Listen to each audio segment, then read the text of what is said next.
Om Jnanatimirandhasya Jnananjana Shalakaya Chakshurunmilitam Yena Tasmai Shri Gurave Namaha. Srimad Bhagavatam, Canto 5, Chapter 6, Text for translation and commentary by His Divine Grace Srila A.C. Bhaktivedanta Swami Prabhupada, Founder Acharya of ISKCON. Lord Rishabhdev is explaining about enemies. The 6 enemies of the conditioned soul are lust, kam, krodh, lobh, moha, mada, matsarya means lust, anger, greed, illusion, madness, and envy. These are all enemies because as long as these enemies are prominent within our hearts, then we cannot understand what is our real position, that we are servants of Krishna. Kam, krodha, lobha, moha, isha, babishta, kishe, pave, moha, Shri Radha Krishna. This Bhaktivinoda Thakur sings that as long as these enemies are there, lust, anger, greed, then how will it be possible to attain the service of Radha and Krishna? It's not possible. Therefore, the yogi, he must be very careful to control this lust, anger, greed, and all the bad qualities, which are all produced from, they all ultimately come from envy of Krishna. As spiritual souls, our eternal position is to love Krishna. But when that love of Krishna becomes perverted into lust, the desire to enjoy separately from Krishna, then hoya mayar das karinana abhilash, becoming the servant of Maya, we have innumerable desires which expand the tree of lust, greed, anger, envy, illusion, madness. So yoga means yoga indriya samyamya. Yoga means to control the senses. The senses are centered on the mind. If the mind is controlled, then the other senses are controlled. But if the mind is not controlled, then sammohat smriti vibhramaha, illusion and more illusion, complete illusion. Yogi means someone who wants to come out of illusion. He has seen that there is this whole material existence is simply one of suffering. Therefore he makes a program. Under the direction of Guru, he makes a program how to get free from this illusion. Yoga means the process, controlling the senses so that the original consciousness can be uncovered, so that we can understand our original position as servant of Krishna. Of course, yogi, there are different kinds of yogis. Generally when we think of yogi, we think of the Ashtanga yogi who is rigorously controlling the mind, but this process is there also in Bhakti Yoga. There's positive process and negative process. Yama niyama, initial processes. Before we come to the higher levels, or the actual level of understanding Krishna, there are some preliminary measures which are meant to bring down the temperature of material madness. If someone has a very high fever, sometimes they give some injection just to bring down the fever. Then otherwise you can't even treat the patient, he's so much sick. So first of all, there are some restrictions to control the mind. The yogi, their whole life is one of restriction. Ashtanga yogi, he simply goes to the forest or goes to the Himalayas, and there's nothing there to incite his lust, anger or greed. That's the idea. Why do they go away to such a place? Because there's nothing to incite their lust, anger, greed, and they can concentrate fully on their sadhana. So they go to such a place. But even then, they go to such a place, but they bring their mind with them. Therefore the yogi is being instructed, control your mind, because even though you are completely detached from any, what is that called? Anything which can make the senses come alive. It's called udipan. That's for Krishna. What's the stimulation? Anything which can stimulate. Yeah, that's the other way. This is materialistic udipan, stimulus. Stimulus for, even though you may be away from such stimuli, the mind is there. We see the story of Sobhari Muni. He was really serious about getting free from all kinds of stimuli. He went in the river. No one's going to disturb you in the river.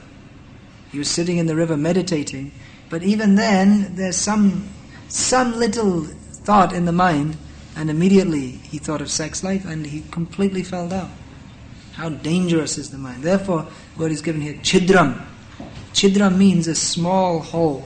There's a little hole, just like the Jehovah's Witnesses. If you slightly open the door, they put their foot in, and they're in, or salesman. Their foot is in, and they're just in. And once their foot is in, you can push them out, but it's more difficult. Once they're in, it's more difficult, and then they'll come in a bit more, and before you know it, you also become a Jehovah's Witness. That's what happens. Or the salesman, he comes and sells you some completely useless thing which you don't need, but he comes in, he's nice, he smiles. Just a little crack. Chidra means a little crack. Get in, and the whole thing goes. Just like if there's some dam, they'll build a huge dam. There'll be so much water piling up, it's holding a little crack, and then it'll come and the pressure and the whole thing will collapse, and there'll be a huge flood, and the whole thing is spoiled. So the mind is like that, very dangerous. Don't trust the mind. This is the instruction being given here. Because nityam dadati kamasya, the mind is always giving some lusty impetus. Therefore we should not think, now I am safe. Now I have conquered over Maya. Maya cannot touch me, said the fool. Who we've heard. You ever heard anyone said that?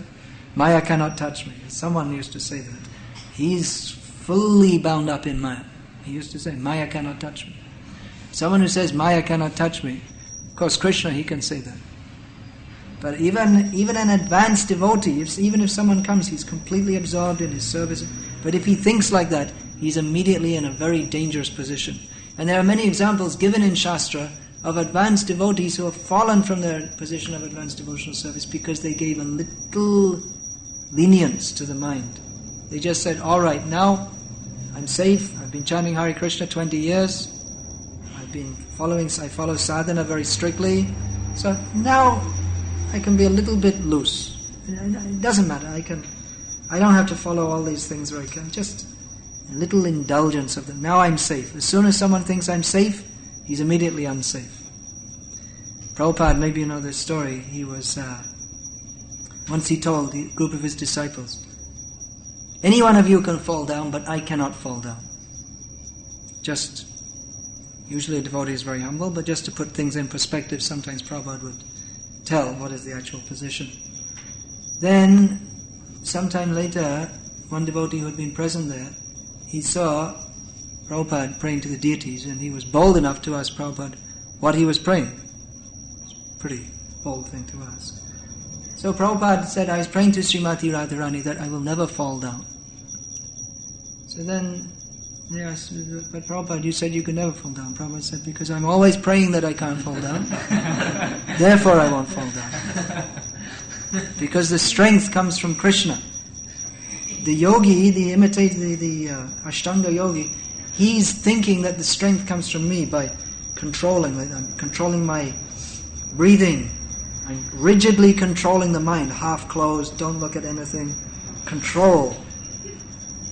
It's just like sitting on top. You want to pass stool and you're just holding it like that. So he's controlling the mind.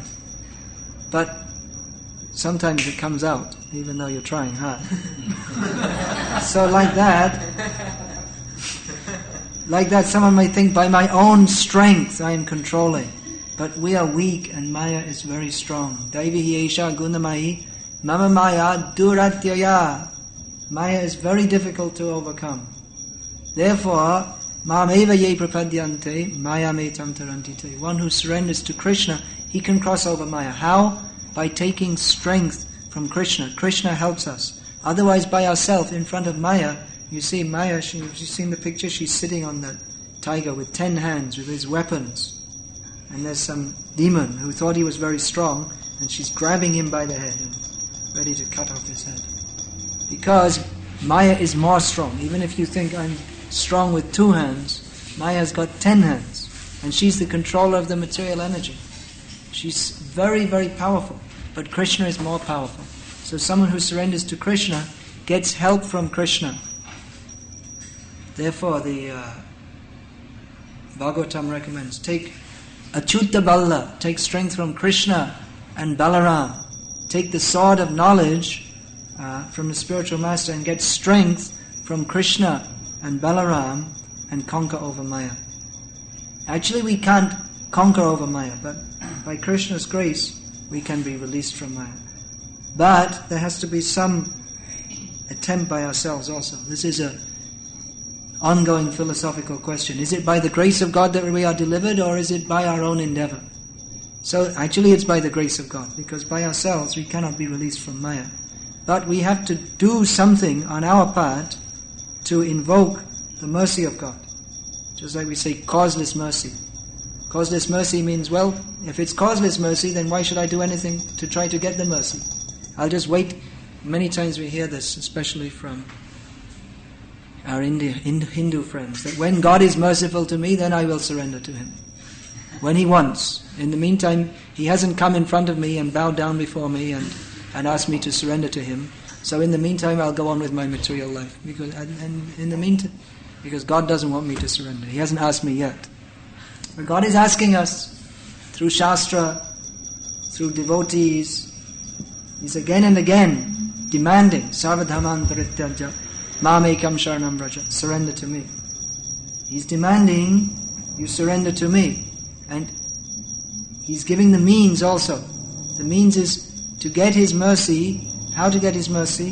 Through Guru Parampara. We have to act in such a way that Krishna will be pleased to give us His mercy. Prabhupada gave that example. What is causeless mercy? I'll give you $100. No reason, I just see, here's $100. But we also have to put out our hand and take it. Causelessly the mercy is being given. Here's $100. Or here's Krishna consciousness. But we have to do this much. We have to do what is required to accept it. Just like required to accept it, a gift of $100, you put out your hand and you take it. So required to accept Krishna consciousness, there are some conditions to receive the mercy of Krishna.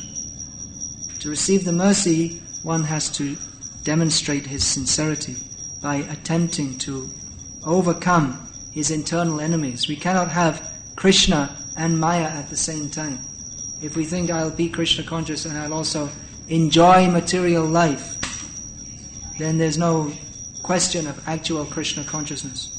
Krishna consciousness, Sattvam Vishuddham Vasudeva Shabditam. Krishna consciousness means to come to the fully purified state. Fully purified state means freed from lust, greed, anger, envy, illusion.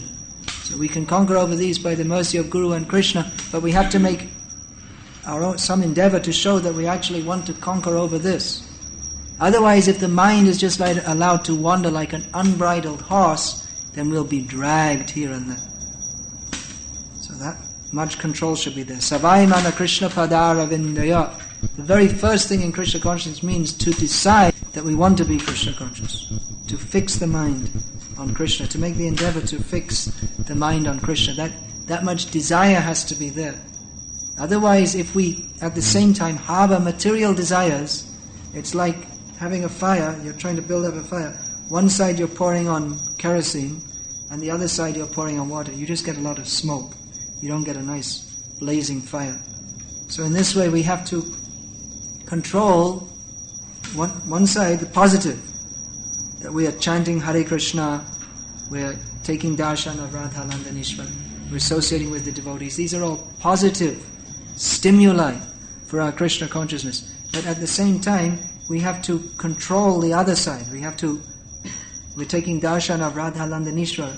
That means we shouldn't take darshan, we should control the mind so that we're not wanting to take darshan, just like you'll see all over London, so many advertisements, and you'll see so many women dressed just minimum. So this control has to be there. Decide, I want to be Krishna conscious, what do I have to do? Anukulyasya sankalpa, pratikulyasya varjanam. Do what is favorable to become Krishna conscious, and give up those things which will block our Krishna consciousness. So we should know that if we allow the eyes to wander here and there, if we allow the mind to wander here and there, then our Krishna consciousness will be spoiled. There's no question of progress. We may even fall down completely from the position of Krishna consciousness, this most exalted position that we have been so much luckily allowed to take part in the chanting of Hare Krishna. But if we're not controlling the mind, then we see there are many cases, it's not unusual. Prabhupada said, don't be surprised if anyone goes away from this movement, be surprised if anyone stays. Because it's a very difficult age. The whole current of modern society is completely against what is needed to advance in Krishna consciousness. Just like the example is given here of uncontrolled women.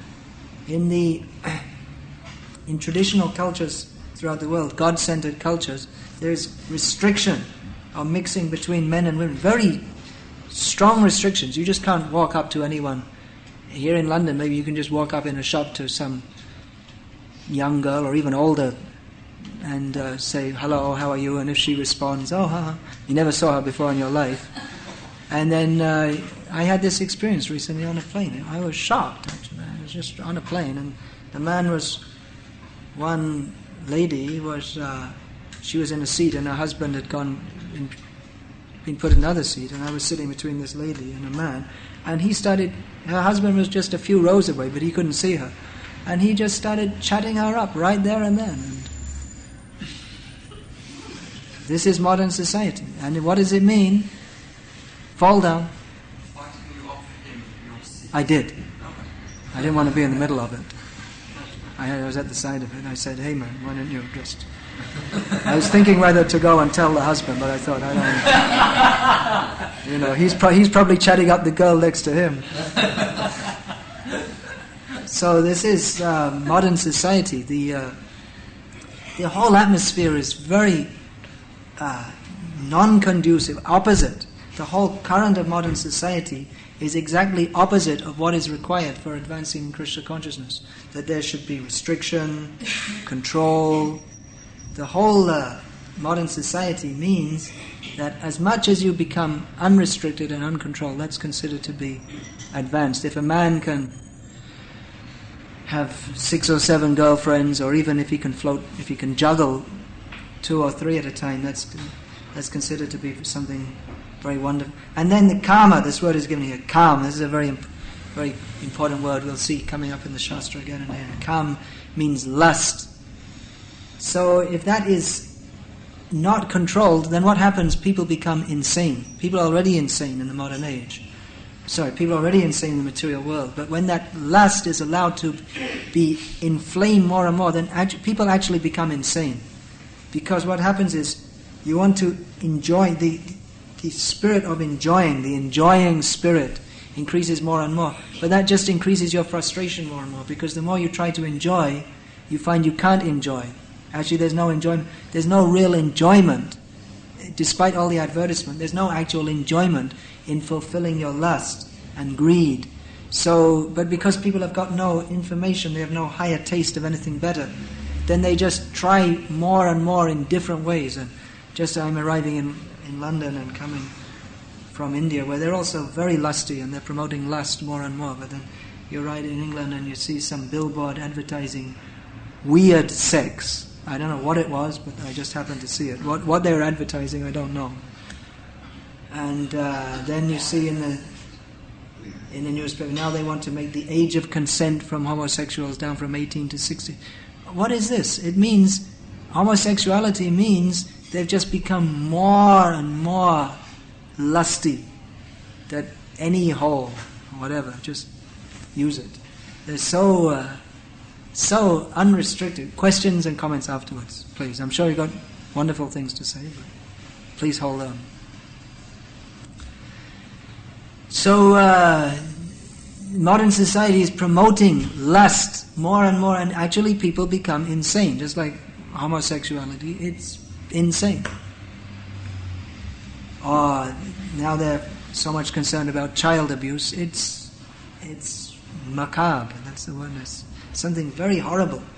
That for your lusty desires, you can spoil someone's whole. They're young and they become a young girl becomes completely, or a boy becomes completely disturbed because someone wants to let out their uncontrolled lust. People have no discrimination. For the sake of fulfilling that lusty desire, they can.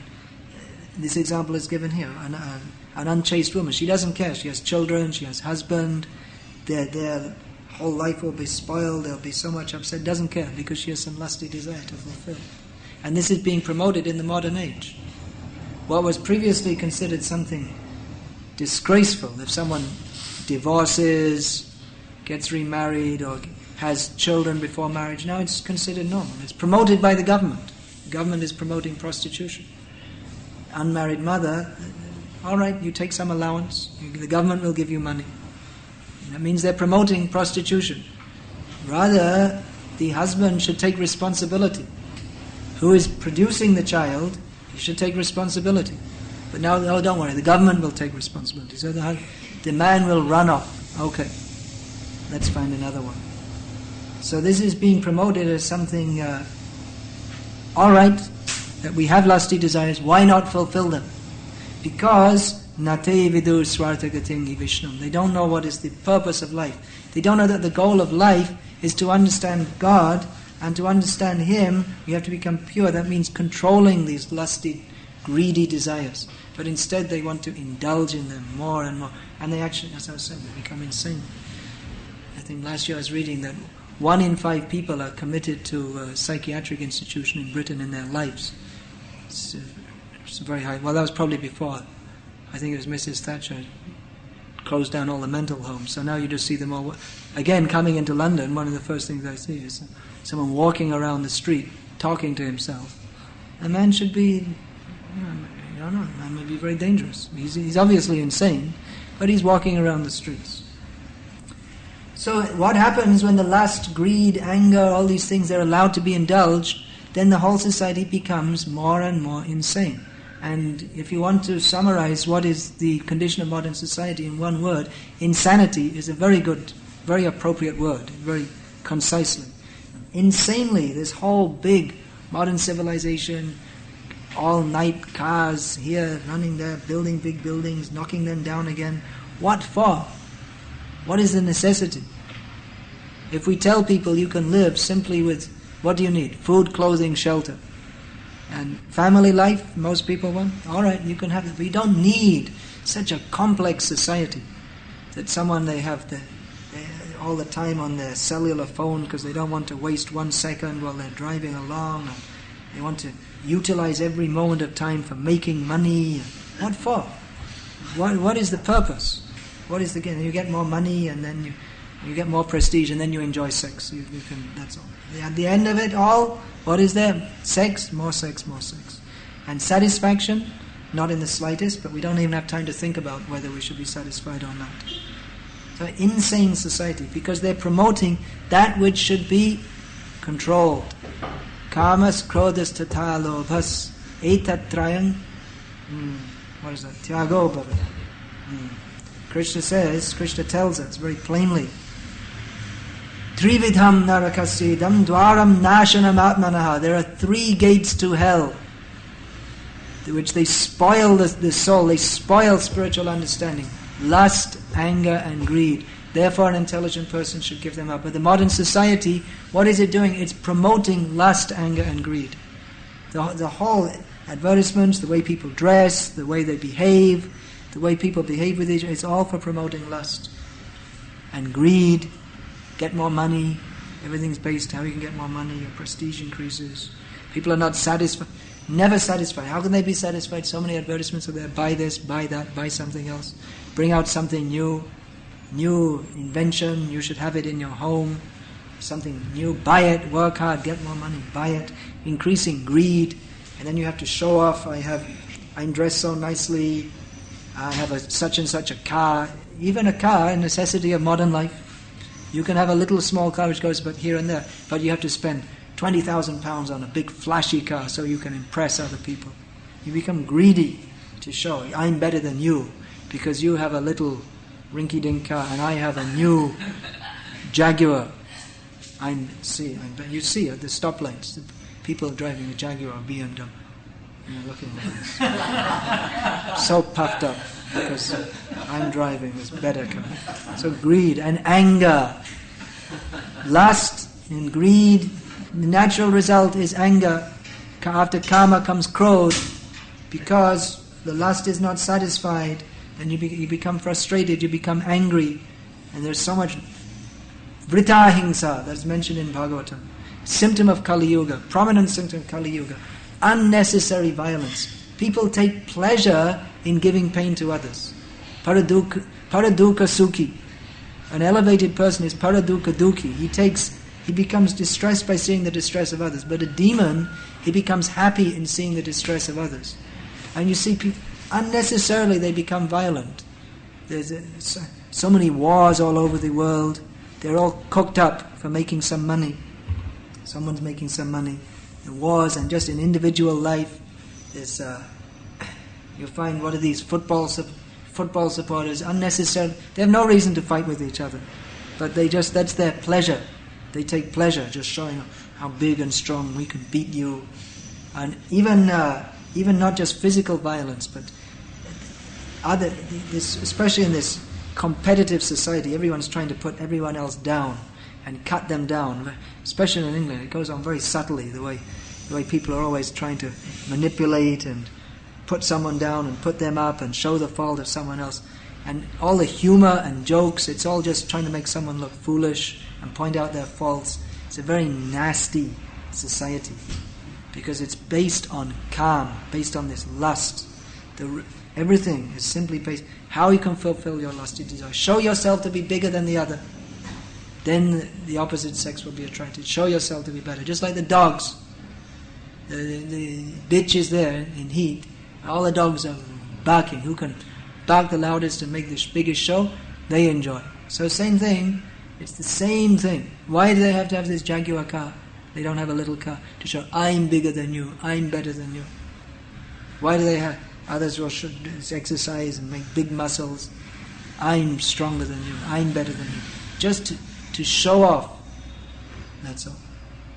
Completely misdirected modern civilization. And the result is that insanity. People will be more and more insanity. That's all. Just one layer after another. Whatever you see, the newspaper, the way people, the television, whatever it is, it's just layer upon layer of insanity. Because people don't know what is the goal of life, which is Krishna. So, here in our Krishna conscious movement, we have a different goal of life. If we read this out to a normal person, a normal so-called madman, there'll be. If you read this, they can't understand. What is this about controlling the mind? Of course, they also have some idea. You have to control your mind so you can how you can concentrate more, so you can do your business, get your business better, but it's all for the same purpose of enjoying sex. But the idea of controlling the mind and removing it from the sense objects, and women should be controlled. Yeah, people will think, they should be. If they read this, they should be controlled by me. They will think. But the idea that they should be controlled, and you should be controlled also, so that you can live a sane life, respectable life, and advance in Krishna consciousness. These things, it's like someone came from the moon or something. If we tell these kind of things, completely different goal of life. In our Krishna conscious movement, here we are in Soho Street. One side is Oxford Street, and the other side is Soho. And this is the greed department, and that's the lust department. That's all. And we're in the middle. We're in the middle, and this is the Vishuddha Sattva, pure goodness. Something different. So we have to understand, this is something different. We're not to be carried away by this modern society, very sinful. We should understand. Don't think that it's all normal, kamis are very nice. Alright, okay, you're nice because you're a devotee of Krishna inside there. But the way people are going on, we should understand this is a very sinful society. It's not that everything's alright, everything's nice, and we should know that these people, they're very, very unfortunate because they're wrapped up by lust, greed and anger. We should be very careful to hear the Bhagavatam, hear these things from Prabhupada and get the right idea. Otherwise the whole current of modern life will sweep us away. Even their so-called niceness of the karmis, it's just some social arrangement so that they can adjust each other and go on without disturbing each other too much and enjoy sense gratification. Even all they want peace in the world. They have United Nations meeting on peace. Why do they want peace? So they can enjoy sense gratification undisturbed. We'll let it no war, and we'll live peacefully and build a new slaughterhouse. And they have no idea. They are most misdirected. So we should be very careful to control our minds. Hear Bhagavatam and get our mind in right order, right shape. That the real goal of life is to understand Krishna. We're not this body. There's no enjoyment from this body. The whole modern civilization going on. How to control, how to enjoy the body. First thing we have to understand, there's nothing, no enjoyment there. Therefore, hear this Bhagavatam every day and get it clear. Beat the mind. The mind will immediately give some chidra, some little crack. Enjoy. Everyone else is enjoying. Why shouldn't I enjoy? No. Boom, hit it with a shoe. You rascal. I want to enjoy. Smash it. You can't enjoy. You can enjoy by serving Krishna, offering everything to Krishna. Let Krishna enjoy. Bring everything to Krishna. All the beautiful women should be enjoyed by Krishna. And all the men, they should also be enjoyed by Krishna. And how will Krishna enjoy? Not some mundane lust, but Krishna will enjoy by reciprocation of loving feelings, which has got nothing to do with the low-class, mean lust of this material world. This we should understand very, very clearly. That's another pitfall on the path of devotional life. Mistaking that this Radha Krishna Leela is something like the mundane lust of this material world. And then what happens, people who without controlling their mind and senses fully, they want to hear all about the elevated pastimes of Radha and Krishna, how they're kissing and so many things, because they don't understand what is the Ananda Chinmaya Rasa, what is the purely spiritual platform of that. Then simply, if they take it as something we will hear about, I will enjoy hearing about this, instead of thinking how I will enjoy serving Radha and Krishna. They think, let me enjoy hearing about this. So the enjoying spirit is there, and that will again be converted into the desire that I will enjoy. Krishna is enjoying girls, then I will also enjoy. And that becomes sahajya, taking everything cheaply and falling down. So controlling the mind. We don't even know how the mind should be controlled. That's the first problem, because we're so much in illusion. Therefore we have to hear regularly, exactly. This is the path of Krishna consciousness. Exactly just like this. Not like that. Not little bit deviation even. Because if there's a little bit deviation, then eventually just like going on a tangent. You go 0.1 of a degree off, the further you go, you become further. The further you go off on a tangential path, the further away you get from the actual goal, and you miss the goal. Just like you're aiming with the arrow at the target, and just even if you're slightly away from the bullseye, then you miss, because between here where you're shooting and the target, it appears when you're shooting, yes, I'm shooting at the target, but you're slightly out and you miss. A miss is as good as a mile. So don't miss going back to Godhead. Everyone who is taken to Krishna consciousness can go back to Godhead if they keep the mind fixed on Krishna. And that requires that we regularly have to hear this, that we are not this body, we're eternal spirit soul. There's no enjoyment in this body, absolutely zero, not even slightly. There's nothing to be enjoyed. This sense gratification is a mistake. These things we have to hear again and again and again. Keep the mind fixed, keep the mind very coolly. Otherwise the lust will immediately burn up, greed, anger, and we'll be off, away from Krishna consciousness. So keep very sober. Vishaheta dhira, who can tolerate this itching sensation, the desire, let me enjoy. Someone who is very subdued, control in his mental activities. So chanting, that's been mentioned. How we can be free from the allurement of women. Chant the Hare Krishna mantra offenselessly. Fix the mind on Krishna. Don't be deviated. Read. We should read this regularly the dangers of material life. Don't be complacent that now I'm chanting Hare Krishna, everything's okay, the mind's under control. No. The complacency that comes before fall down. So always very, very careful. Control what you don't talk nonsense. Don't allow the eyes to wander. Don't allow the mind to wander. Keep everything under control. How will we do that? Negative process, keep everything under control. And then positive process, see the deities of Krishna. Fix the mind on service to Krishna. What is our service to Krishna? What are we going to do in Krishna's service in this lifetime? Positive process.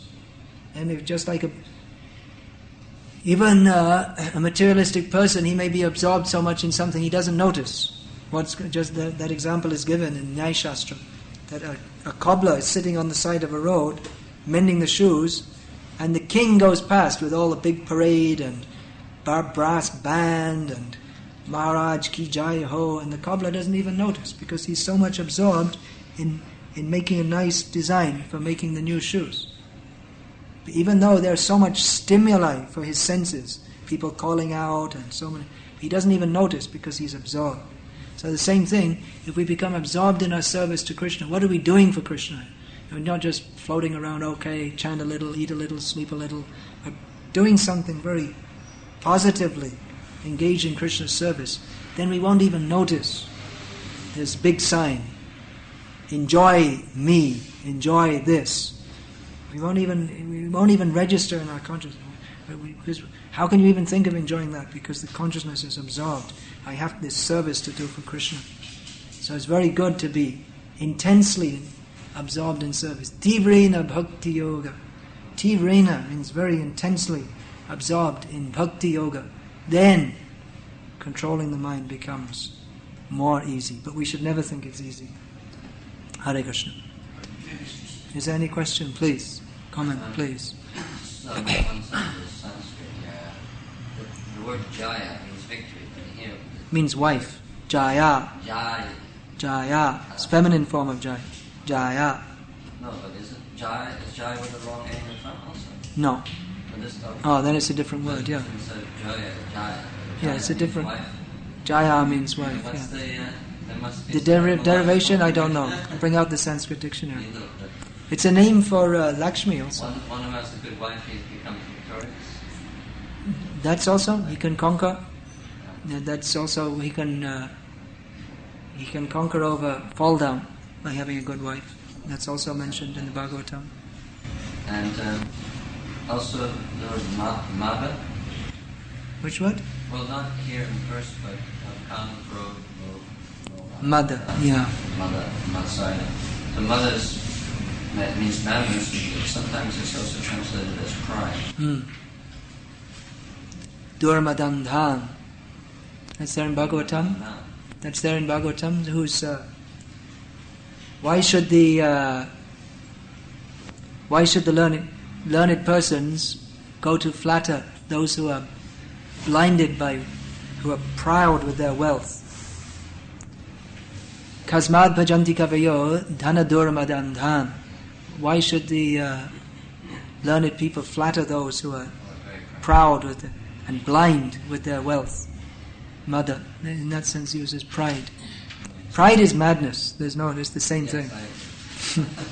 Why should anyone be proud? What is there to be proud about? It's a particular type of madness, right? The word Yeah. refers Well, madness can also, that means our whole situation is one of madness. But sometimes that becomes more intense. Just when someone becomes very proud, I am the Lord of all I survey. The sannyasis come to me for donations, so they depend on me, I'm giving them more. Prabhupada gives this example. This of someone who's... Is that a more explicit translation than it actually is closer? Mother would generally be translated as pride in the Sanskrit dictionary, but then Prabhupada usually gives the word madness. There are many similar words actually. In the Gita there's that verse, the symptoms of the demons. The first verse given that Dhambo Darpa Abhimanascha. So Damba, Darpa, Abhiman, they're all just different kinds of false pride. Also, Pumschali. Prabhupada wants to describe that there's, I think, 2 or 3 different kinds of women. Right, yeah. Julie was one of them. Yeah. Which one is she's very easily influenced. Easily moved. Moved by other men. Like, Yeah. do you remember the other ones? Do you know what those other ones are? There are many words for women. One actually is related to this word kam, kamini. Kamini means one who increases or stimulates lust. Some ladies have that name. Well, if it's in relation with Krishna, that's very nice. And that means stimulating Krishna's desires. And that also comes in the Bhagavatam, that it's round the other way too.